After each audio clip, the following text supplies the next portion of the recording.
Good morning, students. So yesterday we have discussed about the stomach, the small intestine, structure, function of stomach, and structure and function of small intestine, and stomach secretes some juices, acids.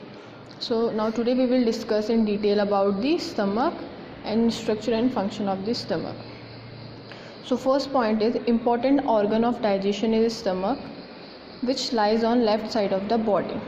तो जो digestion का हमारी process होती है उसमें जो सबसे important organ होता है वो स्टमक होता है, ठीक है। एंड स्टमक कहाँ पे लाई करता है, हमारा लेफ़्ट साइड, जैसे कि मैंने कल बताया था कि लेफ़्ट साइड में हमारा स्टमक लाई करता है, ठीक है। Sleeping on the left side of the body reduce acid reflux from the stomach into the food pipe. अगर हम लेफ़्ट साइड, हमारा स्टमक कहाँ पे होता है, लेफ़्ट साइड पे लाई करता है। अगर हम लेफ़्ट साइड पे ही सोएंगे तो क्या होगा, एसिड रिफ्लक्स मीन्स कि जो एसिडिटी की प्रॉब्लम होगी वो हमें नहीं होगी, कम हो जाएगी, ठीक है, क्योंकि हमारी स्टमक में क्या होता है, एसिड प्रेजेंट होता है। और अगर हम क्या करते हैं, हम दिन भर में क्या खाते हैं, कभी ऑयली चीज़ें खाते हैं, बहुत सारे फैट्स खाते हैं, कार्ब्स खाते हैं, तो अगर वो प्रॉपर्ली डाइजेस्ट नहीं होंगे तो क्या होगा, एसिडिटी की प्रॉब्लम बढ़ जाएगी। और फिर एसिडिटी की प्रॉब्लम जब बढ़ती है तो वो स्टमक से कहाँ को आती है, फूड पाइप की तरफ को आती है। तो इसलिए जो डॉक्टर्स होते हैं वो क्या सजेस्ट करते हैं कि हमें लेफ़्ट साइड को ही सोना चाहिए, स्लीप करना चाहिए, ठीक है। Then third point is it also allows the digested food to move easily through our digestive tract. और जो स्टमक क्या होता है, जब वहाँ पे डाइजेशन की प्रोसेस हो रही है तो वो क्या करेगा, डाइजेस्टेड फूड को कहाँ को मूव करने में ईजिली हेल्प करेगा, through our digestive tract. The next point, the stomach is, अभी इसका स्ट्रक्चर है कि किस शेप का होता है। तो जो स्टमक होता है ये क्या होता है, मस्कुलर जे शेप ऑर्गन होगा, मसल्स होंगी, ठीक है, इसमें मस्कुलर होगा। Located on the left side of the upper abdomen, कहाँ लोकेटेड होगा, लेफ्ट साइड पे लोकेटेड होगा और एब्डोमेन के ऊपर होगा, ठीक है। अब यहाँ पे क्या लिखा है कि size of stomach in all is almost same. जो स्टमक का साइज़ होता है वो जितने भी ह्यूमंस होते हैं उनमें क्या होता है, ऑलमोस्ट सेम ही होता है। और वो कितना होता है, 12 इंचज़ क्या होता है, लॉन्ग, लॉन्ग मतलब लंबा होगा, और 6 इंचज़ क्या होगा, वाइड मतलब चौड़ा, ठीक है। फिर नेक्स्ट पॉइंट है the main job of the stomach is to store and break down the food we eat. अब स्टमक क्या करता है, हमारा जो खाना होता है उसको क्या करता है, स्टोर करता है, उसमें रखे रहता है। एकदम से हम खाते तो खाना क्या होता है, डाइजेस्ट नहीं होता है, थोड़े दिन के लिए रहता है, थोड़ी देर के लिए रहता है, और फिर क्या होता है, उसके बाद जो भी जूसेस होते हैं, एसिड होते हैं, उनके साथ मिक्सअप हो क्या होता है, ब्रेक डाउन होता है, ठीक है।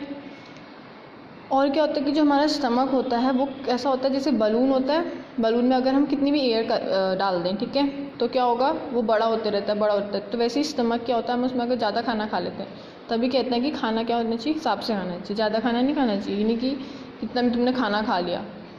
अब बलून में ज़्यादा हवा डालोगे तो क्या होगा, फट जाता है, हो जाता है। तो वैसे ही हमारा स्टमक क्या होता है कि अगर उसमें जितना भी खाना डालोगे तो क्या होगा, स्टमक क्या होगा, प्रॉब्लम्स होंगे, तो में स्टमक होगा और स्टमक में जो भी और प्रॉब्लम्स होंगी वो हो जाएंगी, एसिडिटी की प्रॉब्लम भी हो सकती है, ठीक है। देन नेक्स्ट पॉइंट है food from food pipe reaches to the stomach through muscular valve. मैंने कल बताया था कि एक मस्कुलर वॉल्व प्रेजेंट होता है जो कहाँ पे होता है, फूड पाइप की एंडिंग पे और स्टमक की स्टार्टिंग पे। तो जो ये फूड है, जो फूड होता है फूड पाइप से कहाँ रीच करता है, स्टमक में करता है, किसके थ्रू, मस्कुलर वॉल्व के थ्रू। जब फूड पाइप की एंडिंग होती है और स्टमक की स्टार्टिंग होती है, इन दोनों के बीच में एक क्या होता है, मस्कुलर वॉल्व होता है, ठीक है।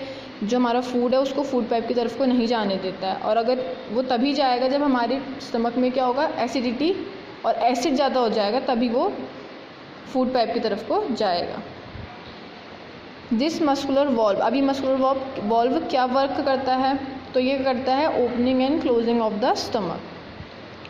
सो जो मस्कुलर वॉल्व है वो क्या करता है, opening and the closing of the stomach करता है। जैसे कि मैंने बताया कि वो क्या है, स्टार्टिंग पॉइंट है स्टमक का, ठीक है। द नेक्स्ट पॉइंट क्या है, मैंने आपको क्या बताया कि फूड जब हम इनटेक करते हैं तो वो एकदम से क्या होता है, डाइजेस्ट नहीं होता है, कितनी देर के लिए रहता है, 4 to 6 आवर्स, 4 to 6 आवर्स हमारे स्टमक में वो रहता है, ठीक है। इतना समझ में आया। ये कुछ इंपॉर्टेंट पॉइंट्स हैं, इसको नोट डाउन कर लेना अपनी रफ नोटबुक में ताकि ये टेस्ट में आपके हेल्प करे, ठीक है। अब हम बात करते हैं उसके स्ट्रक्चर की, किसके, स्टमक के स्ट्रक्चर की, वो कैसा होता है। The inner lining inner lining जो होती है स्टमक की, इनर लाइनिंग मतलब जो अंदर का पार्ट होता है, ठीक है, वो क्या सीक्रेट करता है, कल बताया था 3 चीज़ सीक्रेट करता है, 3 थिंग्स हैं उसमें, हाइड्रोक्लोरिक एसिड हो गया, म्यूकस हो गया और डाइजेस्टिव जूसेस हो गया। कल इसके फंक्शंस मैंने बताए थे कि हाइड्रोक्लोरिक एसिड क्या करता है, बैक्टीरिया को किल करने की हेल्प करता है हमारी, और म्यूकस क्या करता है, जो भी हार्मफुल बैक्टीरिया बाहर से आएंगे उनको क्या करेगा, अंदर एंटर नहीं करने देगा। और डाइजेस्टिव जूसेस क्या हेल्प करते हैं कि वो क्या करते हैं, ब्रेक डाउन करते हैं कॉम्प्लेक्स सब्सटेंस को सिंपलर सब्सटेंस में। अब नेक्स्ट पॉइंट है, जो मैंने कल बताया था कि 2 मस्कुलर वॉल्व होते हैं, एक तो फूड पाइप और स्टमक के बिटवीन में प्रेजेंट होता है, और दूसरा मैंने कहाँ बताया था, स्मॉल इंटेस्टाइन और स्टमक के बीच में था। अब अनदर लिखो, पॉइंट देखो क्या लिखा है, another muscular valve is present which controls the movement of partially digestive, partially का मीन्स होता है आधा, half, digested food into the intestine. तो जो दूसरा मस्कुलर वॉल्व होता है वो क्या कंट्रोल करता है, जो हाफ डाइजेस्टेड फूड होता है उसको क्या करता है, इंटेस्टाइन की तरफ को ले जाता है, और from intestine food goes to the next step of digestion.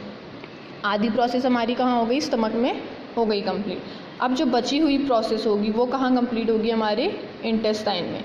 तो स्टमक से इंटेस्टाइन की तरफ को लाने का काम कौन करता है, एक मस्कुलर वॉल्व। तो 2 मस्कुलर वॉल्व प्रेजेंट होंगे, ठीक है, एक फूड पाइप और स्टमक के बिटवीन में, और एक होगा स्टमक और इंटेस्टाइन के बिटवीन में, ठीक है बच्चों, इतनी बात समझ में आ गई। और जब हमारा क्या होता है, फूड जब हमारा डाइजेस्ट हो जाता है, डाइजेस्ट होकर वो क्या करता है, जब इंटेस्टाइन में चले जाता है तो उसके बाद क्या होगा, हमारा स्टमक एम्प्टी हो जाएगा, और फिर उसके बाद हमें क्या फील होता है, हंगरी, हंगरनेस फील होती है ना, ठीक है, हंगरी का मतलब पता है ना बच्चों, भूखा, भूख लगती है। तो इतनी बात समझ में आई, ये हमारा स्टमक का स्ट्रक्चर और इसके फंक्शंस हो गए, ठीक है।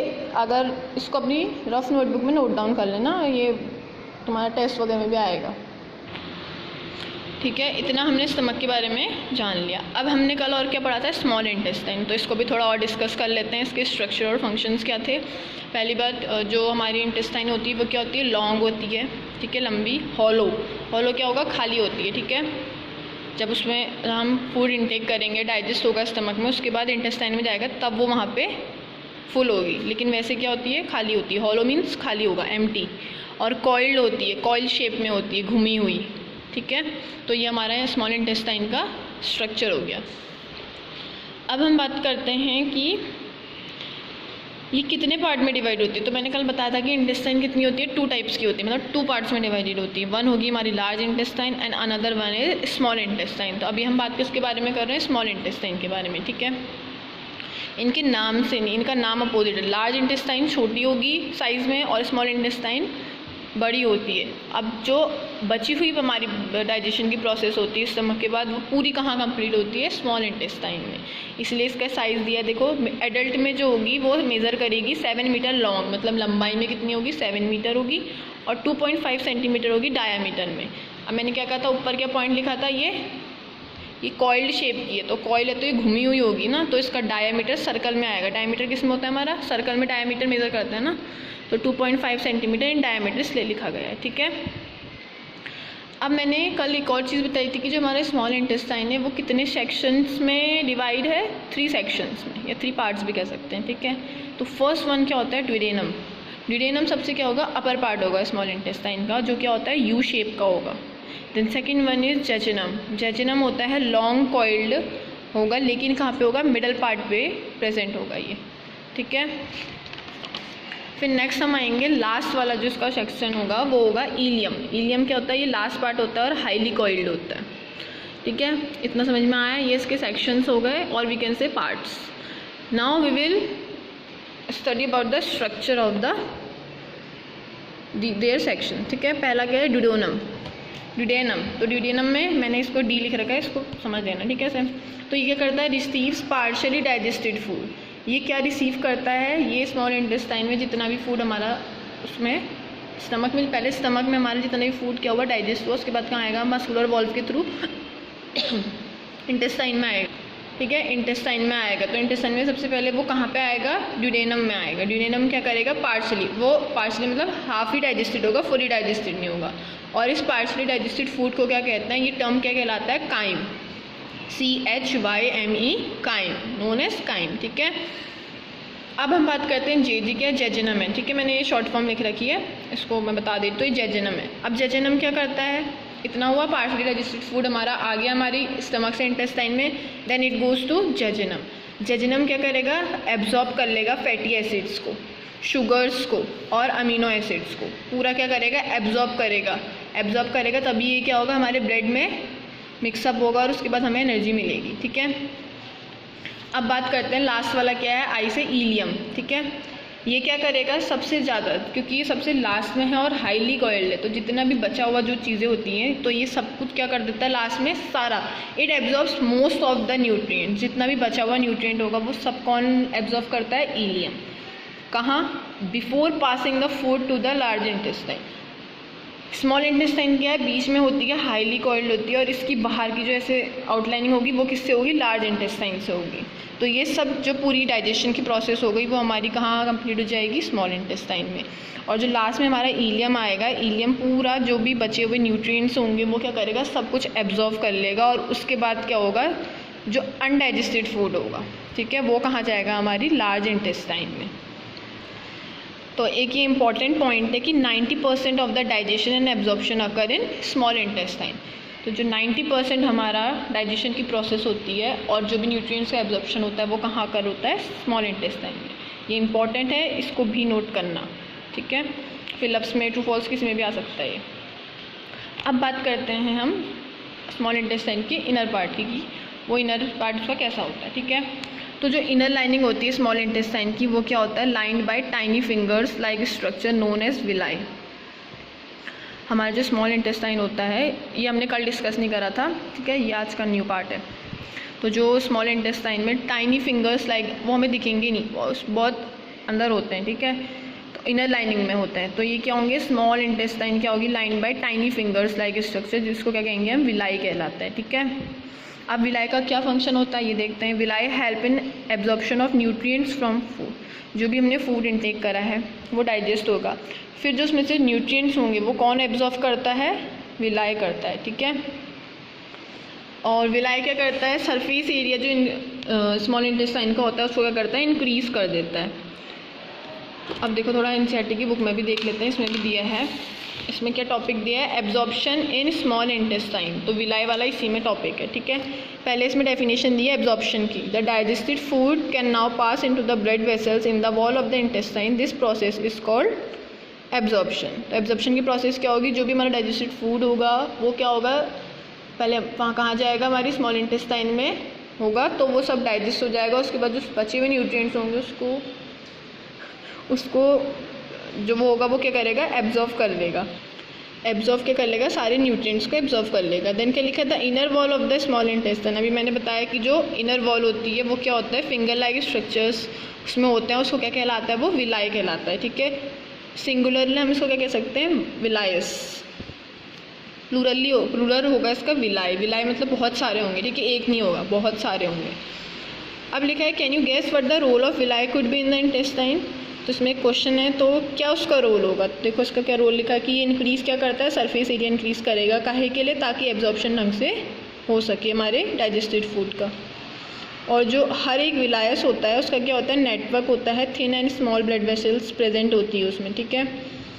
The surface of the villi absorb the digested food material. Villi का मेन काम क्या होता है, एब्जॉर्प्शन का काम होता है। जो भी न्यूट्रिएंट्स होंगे उसमें से, जो भी फूड होगा उसमें से जो न्यूट्रिएंट्स होंगे वो सब क्या करेगा, एब्जॉर्ब कर लेगा। मेन इसका वर्क है एब्जॉर्प्शन का। और इसका स्ट्रक्चर कैसा होता है, फिंगर लाइक स्ट्रक्चर होता है, ठीक है। And the absorb substance are transported via the blood vessel to different organ of the body where they are use to build complex substance such as protein required by the body, this is called assimilation. अब absorption के बाद हमारी process क्या होगी, assimilation.